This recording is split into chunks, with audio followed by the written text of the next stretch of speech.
고구려 광개토대왕이 등장하면서 백제에 대한 보복전을 펼친다.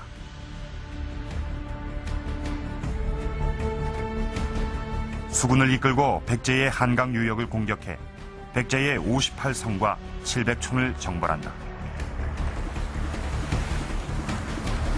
4세기가 끝나갈 무렵에야 고구려는 한반도의 주도권을 잡은 것이다. 당시 삼국 중 가장 약했던 신라의 선택은 강자인 고구려 편에 서는 것이었다. 신라는 고구려와의 친선을 도모하기 위해 왕자 실성을 고구려의 볼모로 보낼 정도로 적극적이었다. 4세기 후반 백제와 맞서 신라와 고구려가 한 축을 이뤘다는 건 고고학적으로도 증명되고 있다. 신라의 고분 안에서 광개토대왕의 이름이 새겨진 청동 항아리가 발견된 것이다.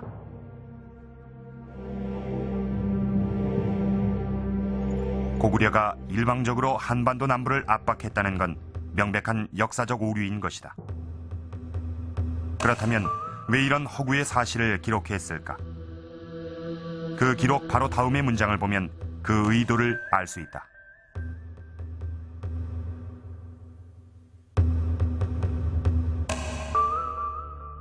고구려를 강력한 존재로 묘사한 이유는 백제와 신라가 외의 도움을 받을 수밖에 없는 미약한 존재였다는 것을 강조하기 위한 것이었다. 백제하고 가야, 신라는 약자고 외가 그것을 보호하고 있다는 듯한 그러한 이 관념을 주는 것은 마치 대한제국기에 우리나라가 매우 약화되었을 때 그 당시에 일본이 러일 전쟁을 일으켜서 북방의 강국인 러시아를 물리치고 한반도를 보호한다는 그러한 명분을 내세우던 그러한 예전에 일제시대 때의 인식이라고 할까요? 이러한 것을 고대사에 투영해서 그 4세기 후반의 시기를 그렇게 왜곡해서 인식시키기 위한 그러한 조작이라고 하겠습니다. 일본 교과서는 한반도와 중국과의 관계도 사실과는 다르게 기술하고 있다. 과연 북위가 고구려의 지원국이 될 수 있었을까?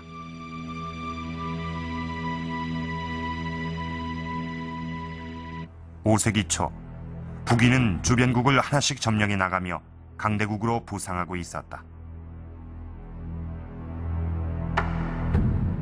그리고 드디어 고구려와 접해 있던 북연으로까지 세력을 뻗어나갔다. 고구려는 바로 그 북위를 견제하기 위해 요동을 넘어 요서지방 깊숙이 출병한다.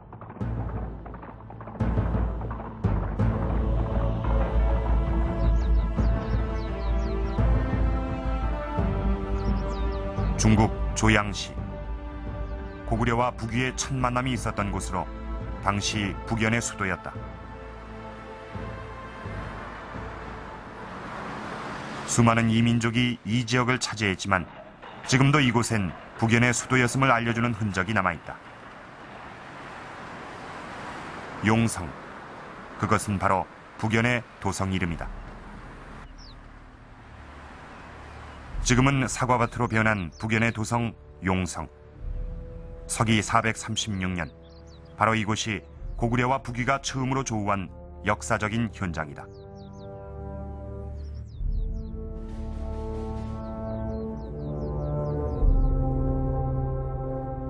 고구려와 북위의 첫 결전. 그 결과는 고구려의 승리였다. 고구려는 이 성에 있던 북연의 왕과 백성들을 이끌고 고구려로 향했는데 그 행렬이 80리에 달했다. 그러나 이때 북위는 아무런 공격도 하지 않고 고구려의 행렬을 바라보고만 있었다.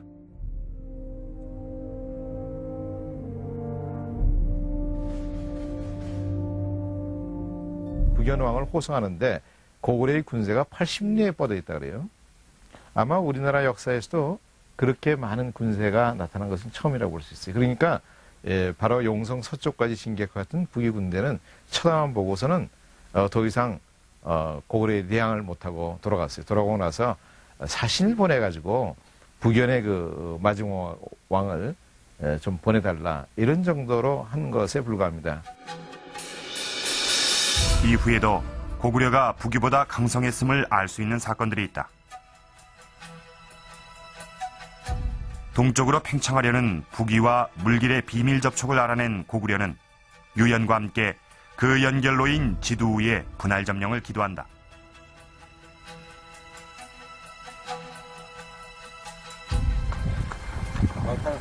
지두우는 북위의 조상들이 머물렀던 고향과도 같은 곳.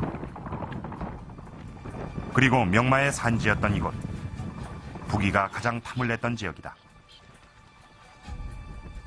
그러나 고구려에게 이 땅을 빼앗긴 뒤에도 북위는 아무런 반응을 보이지 않는다. 고구려를 의식한 것이다.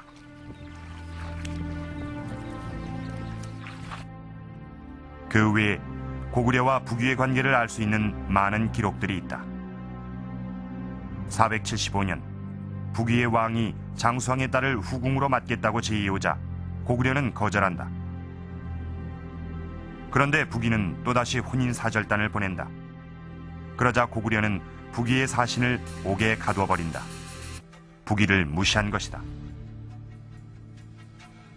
뿐만 아니라 고구려 장수왕이 죽자 북위의 왕이 애도의식을 거행했다는 기록도 보인다.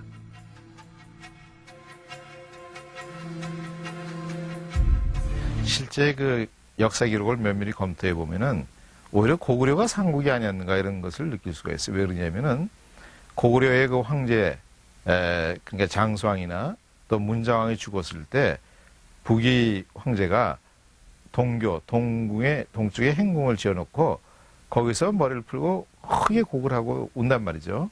그런데 북위 황제가 죽었을 때는 고구려가 아무 애도를 표시하는 거 없단 말이죠.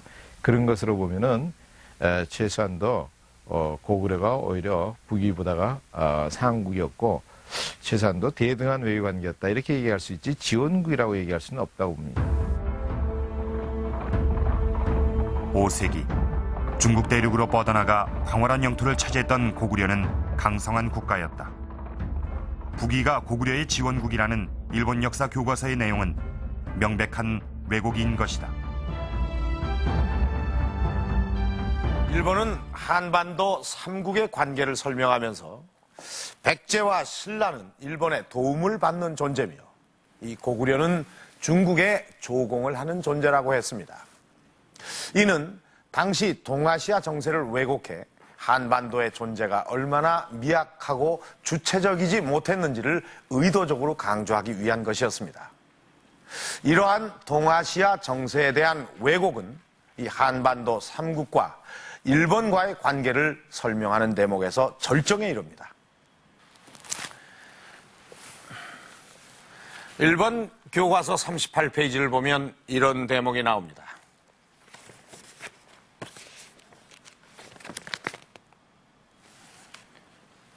고구려가 돌연 대화조정, 바로 야마토 조정에 접근했고 신라와 백제가 일본에 조공했다. 이 조공이라면 사전적인 의미로 속국이 종주국에게 때맞춰 예물을 바치는 일을 의미합니다. 그러니까 이 백제와 신라가 일본의 속국이었다고 주장을 하고 있는 것입니다. 그리고 고구려에 대해서는 야마토 조정에 접근했다고 아주 애매한 표현을 하고 있습니다. 접근했다. 이 접근이라는 의미는 무엇일까요? 대체 어떤 역사적 사실을 어떻게 왜곡하고 있는 것일까요?